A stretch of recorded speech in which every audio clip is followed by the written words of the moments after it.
according to the cloud. Shalom, guys.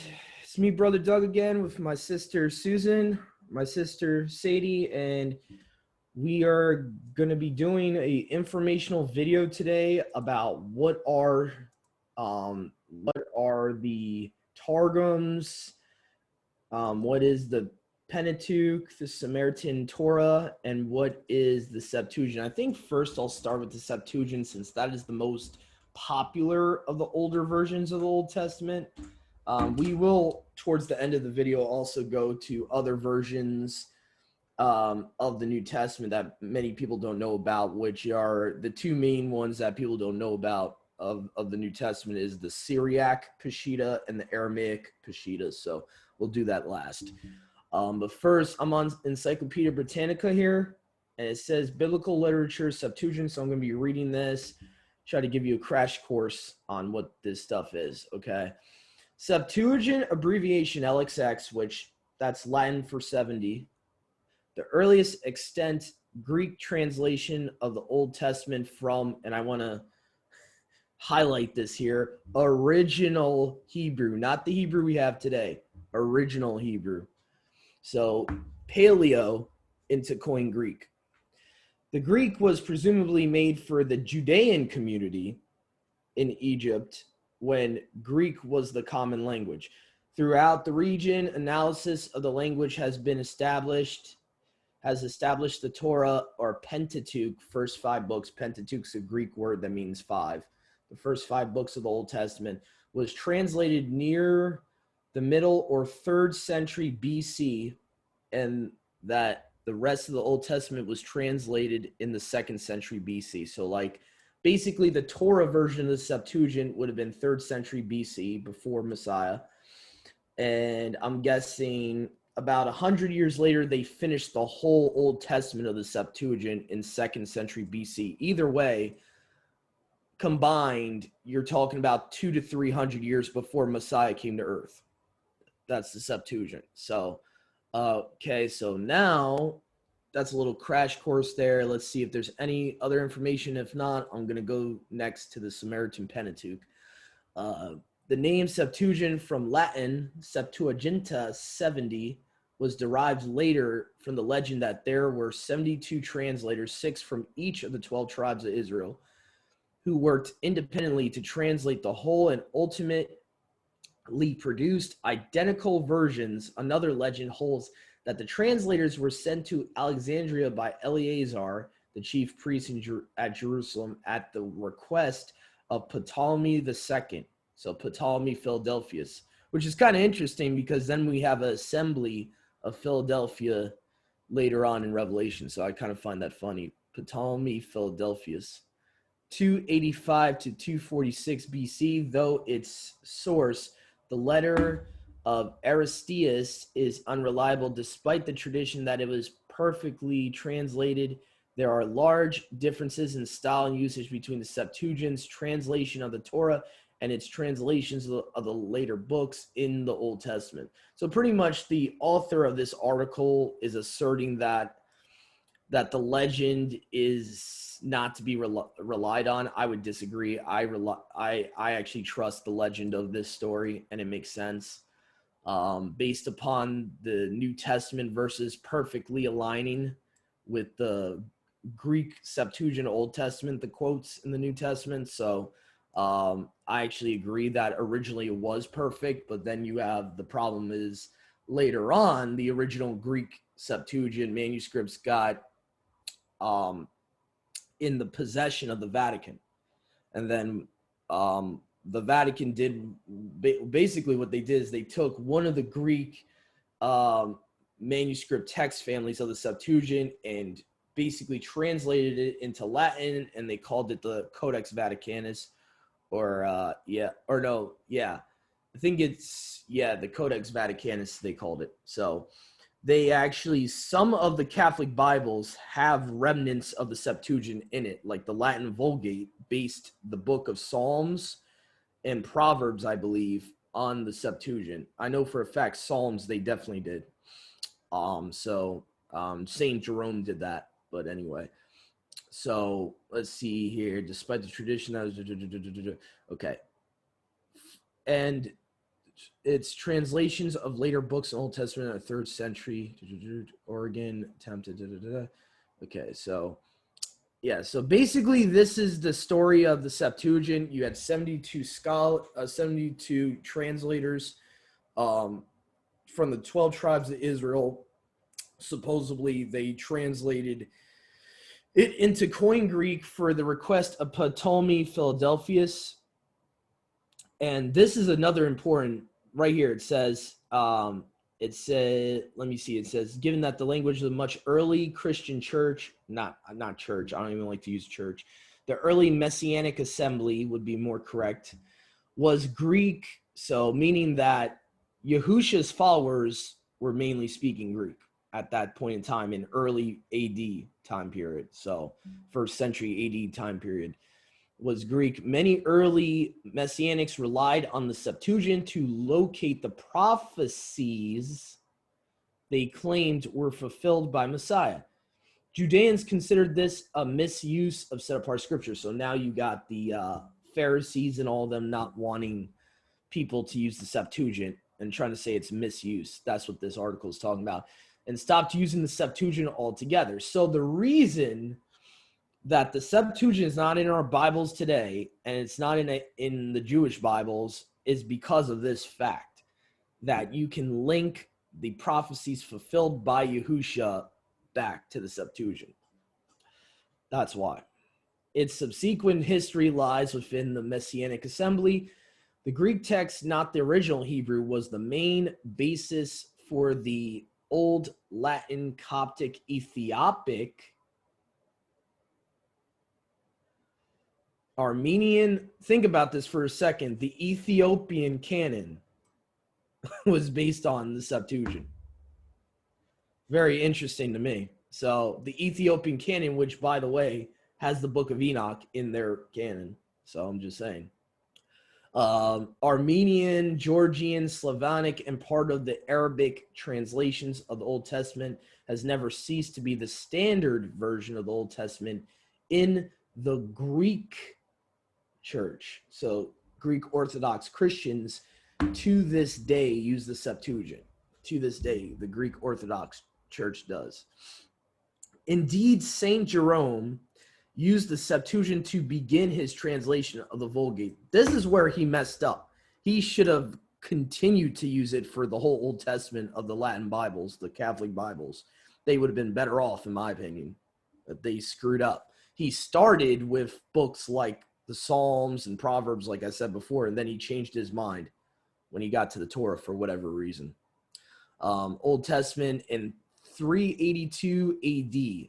So obviously, if he's using the Septuagint to translate, to base the Latin Vulgate in 382 AD, that means the Septuagint obviously goes back to BC time period. I mean, common sense. So that's why I trust the legend of the Septuagint. If you just use common sense and see that the Latin Vulgate and the Codex Sinaiticus were pretty much 2nd century AD, and they had to use the Septuagint to base their stuff, base their manuscripts off of. So let me see here. So that's the story of the Septuagint in a nutshell. Okay, and now we're going to go to the Samaritan Pentateuch, which again is just a fancy Greek word for first 5 books. Let me just see if I can find this. Sometimes it's hard to find this if you don't translate it correctly. Okay.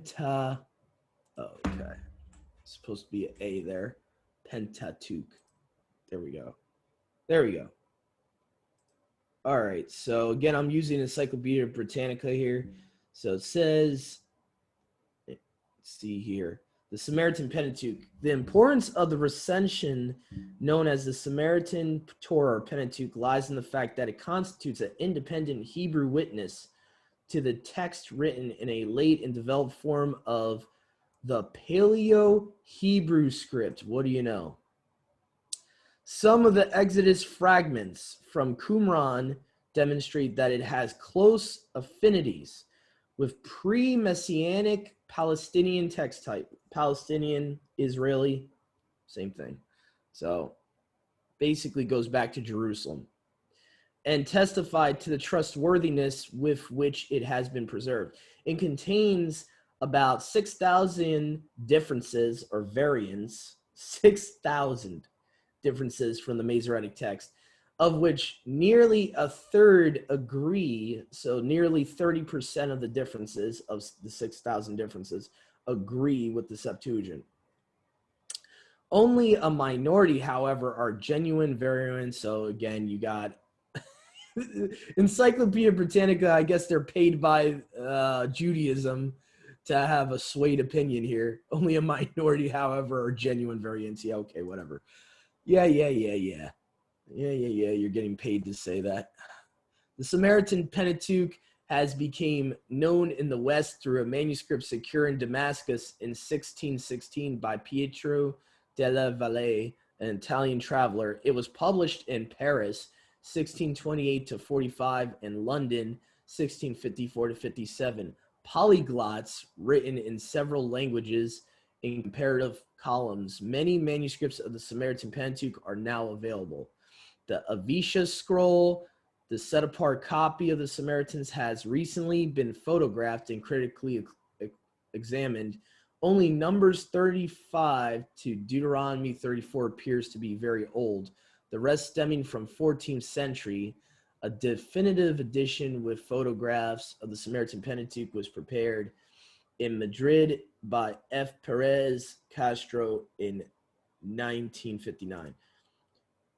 Okay, so just from that little article, we can get an idea here that the Samaritan Pentateuch, it seems like it's probably a couple hundred years prior to the Masoretic text, even though this article is trying to say that it was 14th century. To me, that doesn't make any sense because they stopped using Paleo-Hebrew as a writing style by the time you're at 9th century AD, because that's when the Masoretic text was written, was in by the 9th century AD time period.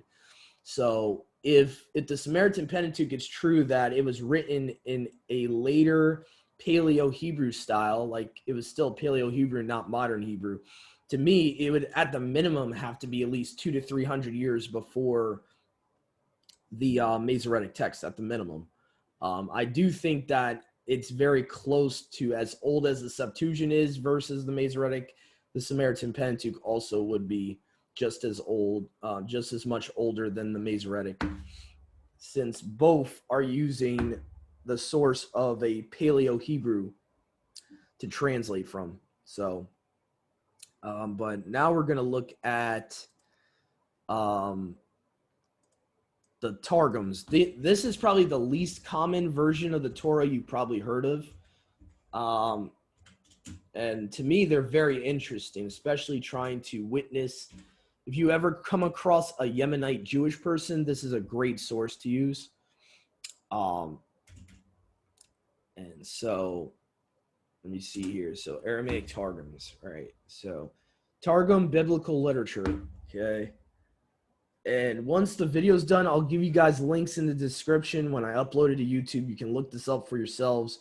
I'm pretty sure Wikipedia has the same type of articles, but I just trust Encyclopedia Britannica a little bit more.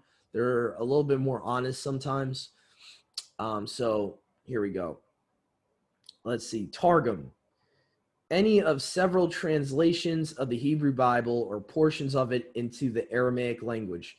The word originally indicated a translation of the Old Testament in any language, but later came to refer specifically to an Aramaic translation.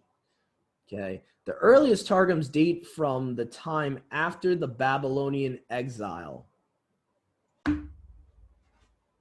Interesting. So let's think about that. If you go to any Bible timeline, most of them agree the Daniel captivity was around 500 to 600 BC. So let's say this is correct, that the earliest, meaning the oldest Targum, goes all the way back then. You're talking about even older than the Septuagint, pretty much, which to me is very interesting. When Aramaic had superseded Hebrew as the spoken language of the Yahudim in Palestine, it is impossible to give more than a rough estimate as to the period in which Hebrew was displaced by Aramaic as a spoken language.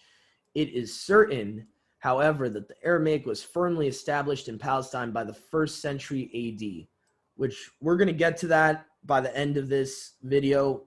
That's around the time that the Aramaic New Testament was actually written 8 years after the destruction of the temple in 70 AD. So that makes perfect sense with why we have an Aramaic Peshitta New Testament before the Greek New Testament.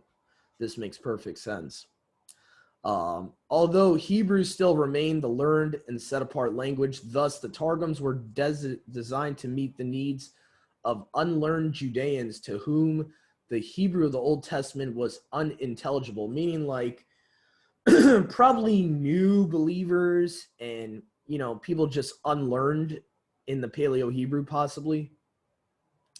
So the status and influence of the Targums became assured after the Second Temple was destroyed in 70 AD. This is interesting. So even the later Targums are, you're talking about still like, you know, a century or two before the Masoretic text, or no, more than that. Hold on a second. 9th century AD versus AD 70. Yeah, you're still talking about a good 800 years apart. So that's still a lot earlier. That's still, even if the latest, like the most, you could say the latest Targum was around that time in AD 70 or a little bit after, you're still talking about 800 years prior to the Masoretic text. So when synagogues replaced the temple as the house of worship, for it was in the synagogue that the practice of reading from the Old Testament became widely observed, along the custom of providing these readings with a translation to Aramaic. When scripture was read aloud in the synagogue, it was translated aloud by a miturgiman, whatever that means, or a professional interpreter, hence the name Targum.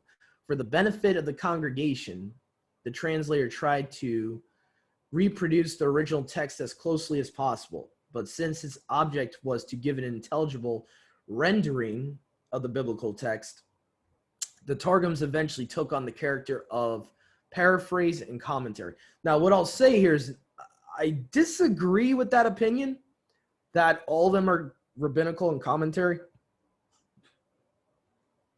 I completely disagree that all of them are paraphrase and commentary, because the Targum of Onkelos, I've studied myself, is very literal word for word when you compare it to the Septuagint and Masoretic text. It's almost identical half the time when it's saying what scripture says, not putting commentary in there. The one commentary is known as the Targum of Jonathan, which Jonathan ben Uziel was a student of the Rabbi Hillel, so that's why. But if you test all the Targums out, there's only one of them, one main Targum that does commentary into the text, like a combined commentary plus scripture. So I just wanted to make that clear that that's not 100% accurate what they're saying here. They're kind of like generalizing basically. So leaving literal translation behind to prevent misconceptions.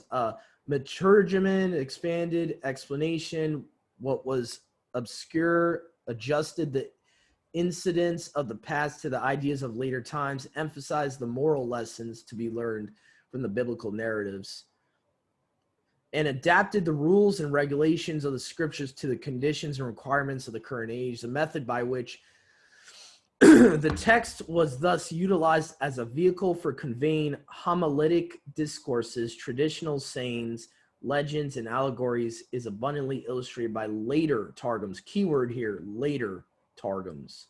So the Targums that would have been in the 1st century AD, like Jonathan ben Uziel, the Targum of Jonathan would have been what they're referring to here, not the Targum of Onkelos and not the Jerusalem Targum, which most would agree were closer to the Babylonian captivity time period. So again, So I think they're going to go into that here. Though written Targums gradually came into being, it was the living tradition of oral translation and exposition that was recognized as authoritative.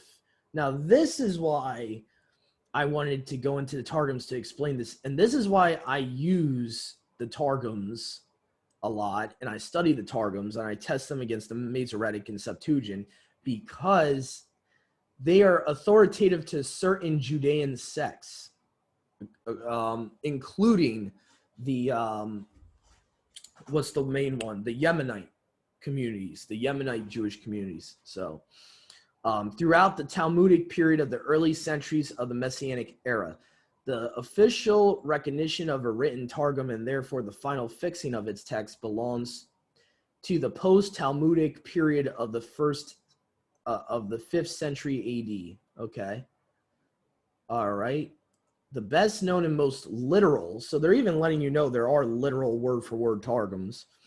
Okay. The best known, most literal, and possibly the earliest Targum is the Targum of Onkelos, which I use a lot.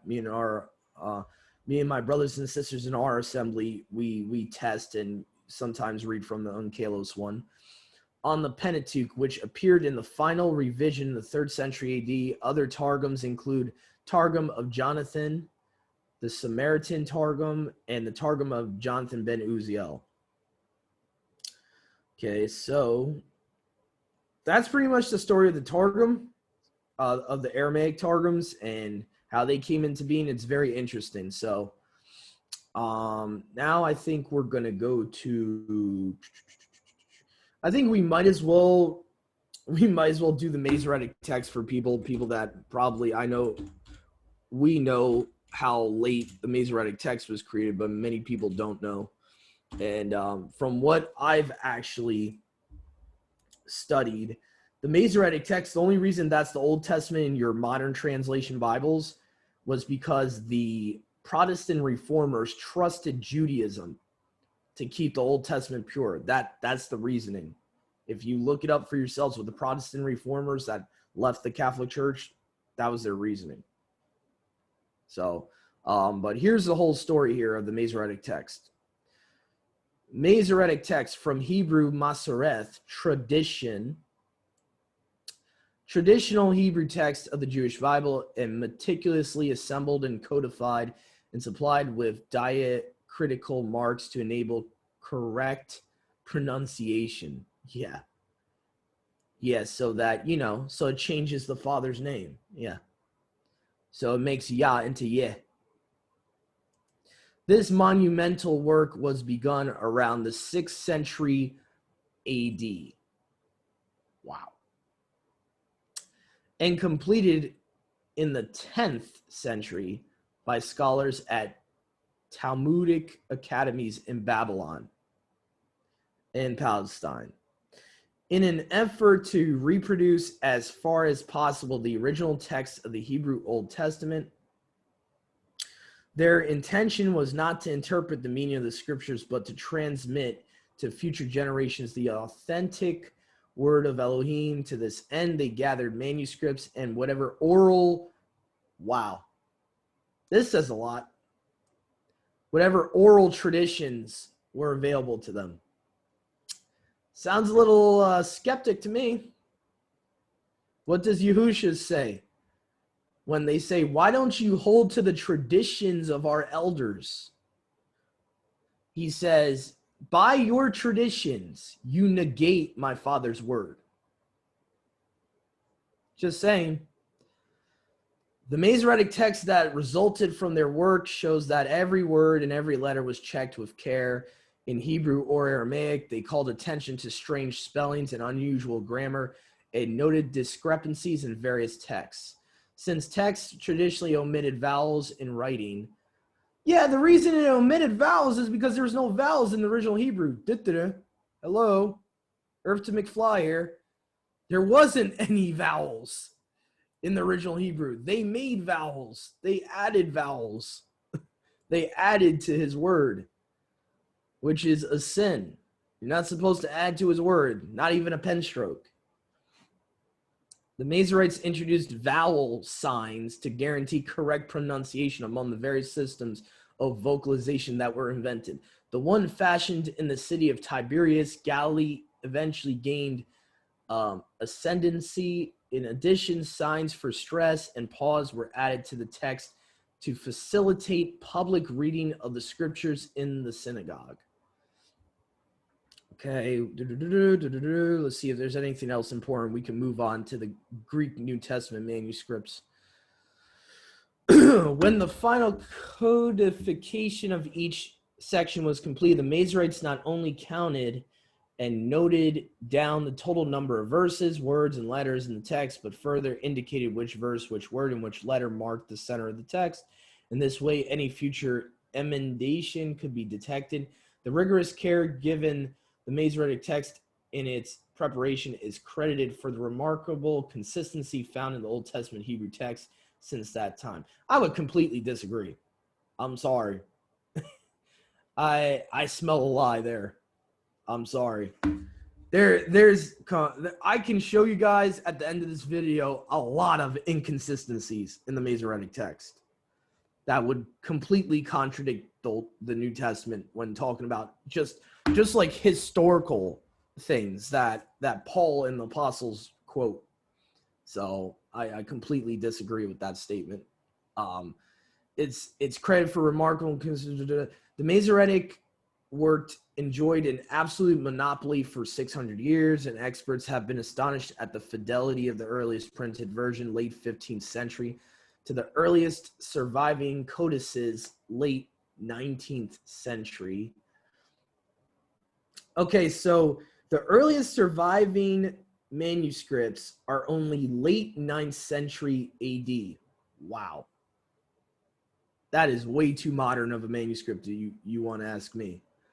The Masoretic text is universally accepted as the authentic Hebrew Bible. Yeah, well, Catholicism is also known as the universal church, so, that doesn't mean much to me. So, anyway, that's the story of the Masoretic text. As you can see here, you could just see from that article, there's an agenda there. They're already adding stuff to the Father's word. They're adding vowel points, supposedly making changes to correct things, but they never really said what things needed to be corrected. So it's very weird in my opinion, very suspicious about how the Masoretic text was compiled. Just the fact that it's a very late manuscript, I'm already questioning it. And unfortunately, that is in most of your Bibles. That's the Old Testament in most of English translations, the majority. Unless you have an Orthodox study Bible, Greek Orthodox Bible, you're going to have a Masoretic text Old Testament.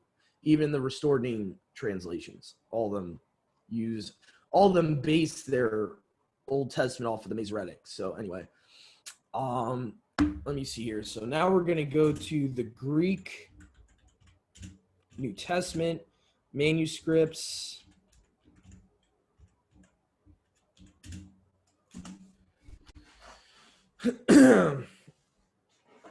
So let me just see here. I might have to do a little bit more specific here. Textus Receptus. This is one of the most accepted Greek New Testament manuscripts that almost every older Bible has, like the King James, the Tyndale, the Geneva, Wycliffe. Let's see, Textus Receptus. So I'm having a hard time finding this for some reason. Let's see here. Yeah, I don't like the fact that they're giving me a hard time finding this. I don't know why. That is really annoying. All right, I'm gonna have to go to like Wikipedia or something. They're like not showing me an article or anything on this. Textus Receptus. Here we go, Wikipedia, thank you. All right, so we're going to have to use Wikipedia here. In Christianity, the term Textus Receptus, Latin received text, designates all editions of the Greek text of the New Testament from Novum Instrumentum Omni, established by Erasmus in 1516, to 1633 Elvisier edition, The latter is not included. It was most commonly used text type for Protestant denominations, which is pretty important because that means pretty much all the reformers would have used this manuscript, is what it's saying. The biblical Textus Receptus constituted the translation base for the original German Luther Bible, the translation of the New Testament to English by William Tyndale, another Protestant reformer, Luther Tyndale. The King James, sorry guys. The Spanish Reina Valera translation, the Czech Bible of Kralis, and most Reformation era, meaning the Protestant Reformation, New Testament translations throughout Western and Central Europe. The text originated with the first printed Greek New Testament published in 1516, a work undertaken in Basel by Dutch Catholic scholar, priest, and monk Desiderius Erasmus. It talks about Erasmus here.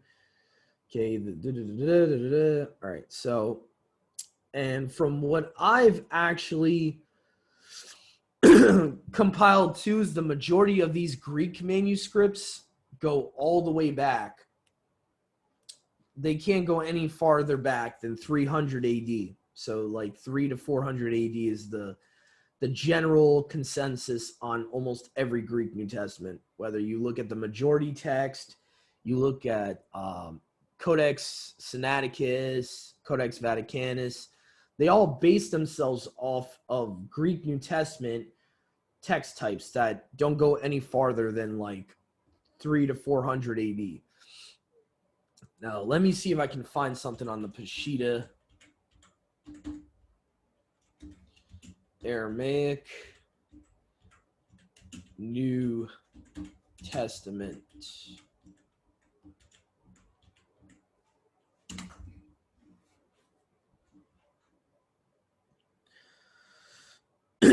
Here we go.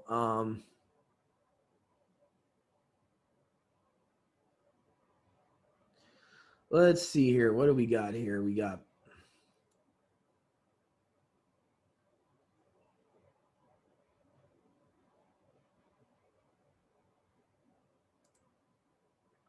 all right, here we go. Peshitta. Classical Syriac is the standard version of the Bible for churches in Syriac tradition, including the Maronite Church, the Chaldean Catholic Church, Syriac Catholic Church, Syriac Orthodox, Syriac Malankara Catholic Church, Assyrian Church of the East, and Syro-Malabar Catholic Church. The consensus with the biblical scholarship, though not universal, is that the Old Testament of the Peshitta was translated into Syriac from Hebrew. Probably in the 2nd century AD, which again is 7 centuries before the Masoretic. Okay. So, and that the New Testament of the Peshitta was translated from the Greek. This New Testament originally excluded certain disputed books, had become a standard by the early 5th century. The 5 excluded books were added in Heraclean version 616 AD. So, see here, brief history. Okay. They're talking about more of like the Syriac Peshitta. I'm trying to look for the Aramaic Peshitta is what I'm trying to look for. Because there's 2 different versions of the Peshitta. You got the Syriac, which is later, and then the Aramaic. Even the Syriac, though, is pretty early. I mean, that's 2nd century AD. That's a lot earlier. So, let's see here. Aramaic newtestament.com. If I'm not mistaken, this is the guy's website that I have, the Aramaic Bible in plain English. What? Why not? I don't understand that.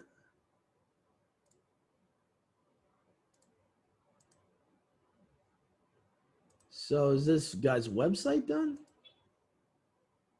That's not good. Hold on, let me try something, guys. Sorry about this. Usually this doesn't take this long. Hold on. Don't tell me this guy's website's down, because he had a picture of a manuscript dating it back to 78 AD. So that is not good if his website's down. That is not good. That is very bad. That could be a huge problem. So right now I'm on the eSword support website. And what? Hold on.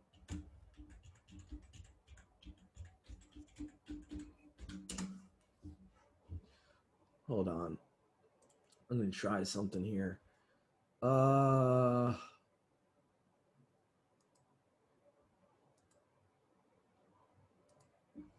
Sorry about this, guys. This usually doesn't take that long.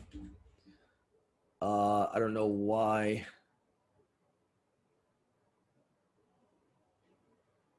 That's very strange. Let me try something here. Maybe it's...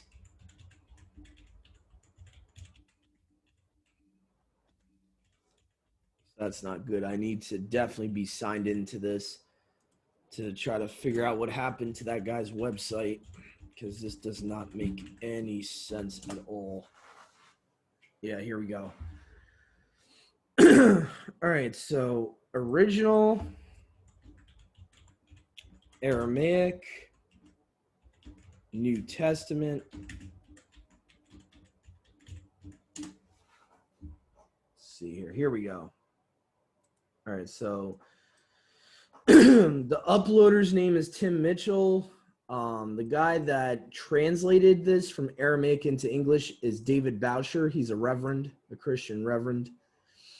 Okay, so yeah, he should have a website right here. That is not good. What is going on? Are you serious? This doesn't work anymore? Hold on. Maybe it's blocking my connection to the website for some stupid reason. Yeah, that's not good. That could be the reason why. Okay, let me see if that does anything. No, it's still blocking me. I don't like that at all. I'm gonna have to use a different browser or something. I don't know why Chrome is doing that. That's really stupid, because I need to get on this guy's website. Stupid Google Chrome. What? Hold on. Let me try something here.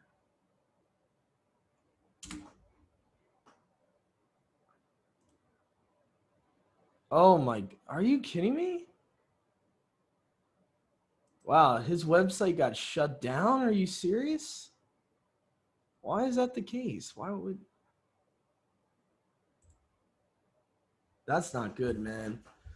That's really suspicious that his website got shut down, and he's had that website up there for the past couple years. So I'm sorry about that, guys. I thought I was going to be able to show you proof of the Aramaic New Testament in plain English being valid all the way from 78 AD, that the Aramaic New Testament manuscript that he uses for his English translation goes all the way back there to 8 years after the destruction of the temple. I mean, you should honestly have trust, just the fact that even the Syriac Peshitta is 2nd century AD. You should have some type of trust that you could believe that they would have an earlier Aramaic New Testament versus Greek New Testament. So I'm sorry that I wasn't able to give you as much proof as possible in this video. I tried to do my best with what I was able to find and kind of give you the stories of each of the manuscripts. So thank you for joining me today. If you have any questions, feel free to reach out, and feel free to just comment on the video or ask for any resources that you would want to look into.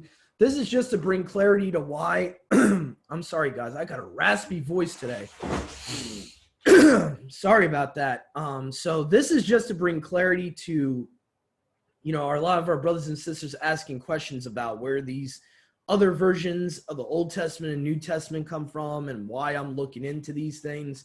So I think this would help anyone that wants to look into these things and is feeling led by the Father to look into older versions of the Tanakh and Brit Hadashah. So thank you for joining us today, and have a great rest of your day, guys. Shalom. So. Okay, I got a question. Yeah.